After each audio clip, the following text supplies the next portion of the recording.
एक नई वीडियो के साथ आज मैं फिर हाजिर हूं। आपका होस्ट दोस्त विक्रांत जोशी आपका स्वागत करता हूं मैं आरएम शॉर्ट्स में, जिसमें हम लेके आते हैं दिन भर की स्पेस और डिफेंस न्यूज की टॉप खबरें। तो चलिए जान लेते हैं। अपनी सबसे पहली खबर की बात करेंगे तो वो पाकिस्तान की तरफ से आ रही है। उनका एक एयर डिफेंस सिस्टम है जिसको LY-80 कहा जाता है और यह उन्होंने चाइना से लिया हुआ है। चाइनीज भाषा में या चाइना के जो नोमेनक्लेचर है उसमें इसको HQ-16A कहा जाता है और चाइना ने इसको 2011 में अपने यहाँ डिप्लॉय किया था।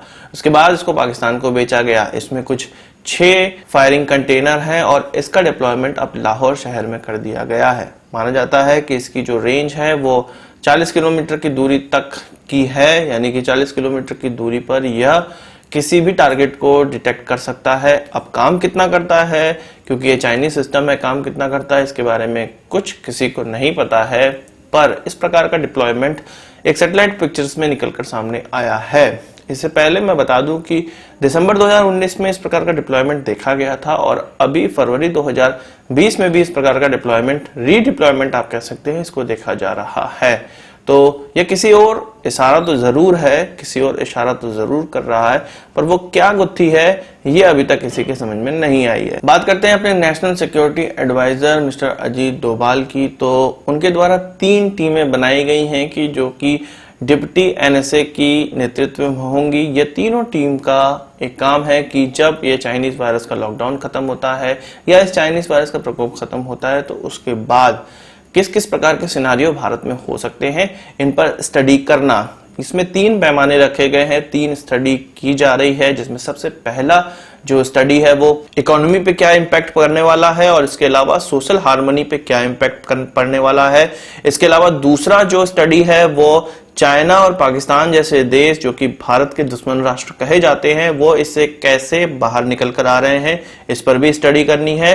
इसके अलावा इसके बाद जो वॉर गेम हो सकता है, यदि कोई वॉर का सिनारियो बनता है तो उसमें किस प्रकार से हमारी तैयारी रहनी चाहिए, इन तीनों पर स्टडी चल रही है और इसकी एक रिपोर्ट बनाई जा रही है। इसके अलावा एक कंक्लूसिव रिपोर्ट बनेगी जो कि हमारे प्रधानमंत्री के सामने रखी जाएगी और उससे ये डिसाइड होगा कि भारत को किस दिशा में लेकर जाना है। हमें लगता है कि सरकार इस प्रकार के डिसीजन तुरंत ले लेती है, पर इनकी तैयारियां बहुत पहले से हो रही होती है जो कि हमारी नजरों के सामने नहीं आती है। तो पोस्ट लॉकडाउन सिनारियो के लिए भी 3 स्टडी अब की जा रही है। वही बात करें चाइना से आए हुए जो टेस्टिंग किट थे, रैपिड टेस्टिंग किट थे, जो कि 5.5 लाख की संख्या में आए हुए थे। 2 कंपनियों के थ्रू इसको प्रोवाइड करवाया गया था। इन दोनों ही कंपनियों का यह कहना है कि वो भारतीय अथॉरिटियों के साथ मिलकर काम करेंगे और जो भी प्रॉब्लम इसमें निकलकर सामने आ रही है उसको दूर करने का प्रयास करेंगे। हम जानते हैं कि राजस्थान की यह शिकायत थी कि इस प्रकार के जो रैपिड टेस्टिंग किट है उनमें केवल 5% जो रिजल्ट हैं वही मानने योग्य हैं, बाकी सब गलत रिजल्ट दे रहे हैं। क्योंकि इन किट्स का जो प्रिंसिपल है वो कुछ इस प्रकार से है कि वो शुरुआत में कोई भी रीडिंग नहीं दे सकता है, सही टेस्ट नहीं कर सकता है, इसलिए इस प्रकार के रैपिड टेस्टिंग किट को बेकार माना जा रहा था और 2 दिन के लिए इस पर रोक भी लगाई गई थी। अब जो चाइनीज कंपनियां हैं वो कह रही हैं कि हम अथॉरिटीज के साथ बात करेंगे, इंडियन अथॉरिटीज के साथ बात करेंगे, जो भी बीच में कंफ्यूजन है उसको दूर करने का प्रयास करेंगे और तब जाके इनका इस्तेमाल किया जा सकेगा। उनका यह भी कहना है कि इस प्रकार की किट काफी अच्छे टेस्ट से होकर गुजरे हुए हैं और विश्व में काफी देश इसका इस्तेमाल भी कर रहे हैं, पर इस प्रकार की जो प्रॉब्लम है उसको अब वो देखेंगे। इसके अलावा बात करेंगे पाकिस्तानी नेवी की। तो एक एंटी शिप मिसाइल उन्होंने अपने शिप से और एक एंटी शिप मिसाइल उन्होंने अपने एयरक्राफ्ट से लॉन्च की है अरेबियन सी में और इसको एक ट्रायल की तरह माना जा रहा है। ट्रायल इन द सेंस आप समझ सकते हैं कि एक्सरसाइज की तरह माना जा रहा है।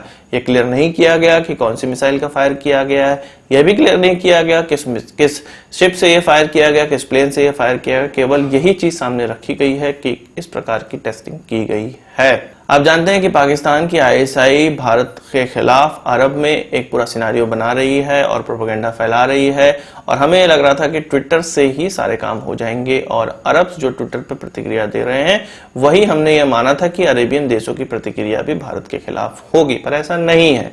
हमारे जो फॉरेन मिनिस्टर हैं उन्होंने अरब के फॉरेन मिनिस्टर से बात की और उनको रमजान की मुबारकबाद दी। इनमें वह सारे अरेबियन कंट्रीज हैं, जैसे कि आप UAE की बात कर लें, आप दुबई की बात कर लें, आप बहरीन की बात कर लें, ओमान की बात कर लें, कुवैत, कतर, किसी की भी बात कर लें, इन सभी को 2 दिनों के अंदर फोन मिलाया गया है और रमजान की मुबारकबाद दी गई है। रमजान की मुबारकबाद के साथ कुछ और चीजों पर डिस्कशन किया गया है। उनको यह बताया गया है कि इस प्रकार की जो फेक प्रोफाइल ट्विटर्स पे आ गई हैं वो किस कारण से हो रही हैं, और उन्होंने यानी कि अरेबियन कंट्रीज ने इस पर काम करना भी स्टार्ट कर दिया है और ऐसे सारे फेक अकाउंट को बंद किया जा रहा है। उनको सब चीज समझ में आ रही है कि ये किस कारण से हो रहा है, इस प्रकार के फेक ट्विटर अकाउंट क्यों आ रहे हैं, और अपनी वो कम्युनल हार्मनी को बनाने के लिए इस प्रकार के जो फेक अकाउंट है उसको डिलीट करना या ब्लॉक करवाना स्टार्ट भी कर चुके हैं। यही अरब ने यह भी भारत से डिस्कस किया कि जो हाइड्रोक्सीक्लोरोक्विन है वो कब तक पहुंचेगी। कुछ देशों में ये पहुंच भी चुकी है और कुछ देशों ने नई डिमांड भी रखी है। इसके अलावा अरब देशों ने यह भी कहा है कि भारत में जो मेडिकल प्रोफेशनलिस्ट उनके फंस गए हैं उनको भी वापस पहुंचाने का प्रयास किया जाए या व्यवस्था की जाए।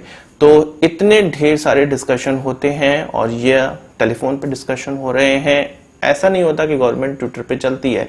ट्विटर पे केवल हम जैसे लोग ट्वीट करते हैं और हमें लगता है कि जो ये प्रतिक्रिया सामने से आ रही है यह उस देश की प्रतिक्रिया, पर ऐसा नहीं होता है। जो इंटरनेशनल रिलेशंस हैं वो एक हाथ से देने और एक हाथ से लेने की प्रक्रिया पर चलते हैं। अरब देशों को भारत की बहुत ज्यादा आवश्यकता है। हमने देखा है कि कुवैत में भारत ने अपनी एक रैपिड टीम भेजी थी जो कि कुवैत को यह सिखा रही है कि किस प्रकार से चाइनीज वायरस से लड़ना है। उनको ये पता है कि पाकिस्तान के पास कोई दिमाग नहीं है, पर वो पाकिस्तान का इस्तेमाल किसी और चीज में कर सकते हैं। पर उन्हें यह पता है कि भारत के पास दिमाग है, टेक्नोलॉजी है और काबिलियत है, इसलिए उनको भारत को भी मिला के साथ में रखना ही पड़ेगा। तो इस प्रकार के छोटे मोटे ट्वीट के कारण कुछ नहीं हो सकता है। हाँ, जो लोगों में प्रोपेगेंडा है और लोगों की जो भड़ास है वो सामने निकल कर आती है, जिससे कि कम्युनल हार्मनी बिगड़ जाती है। आज की इस वीडियो के लिए बस इतना ही। आशा करता हूं आपको वीडियो पसंद आया होगा। आप इसको एक बड़ा थम्स अप जरूर देंगे। इस वीडियो से संबंधित कोई सवाल सुझाव हो कमेंट बॉक्स में जरूर लाइएगा, और यदि आपने हमारा चैनल सब्सक्राइब नहीं किया उसे भी कर लीजिए, क्योंकि हम इस प्रकार की वीडियो लाते रहते हैं। नमस्कार, थैंक यू, जय हिंद।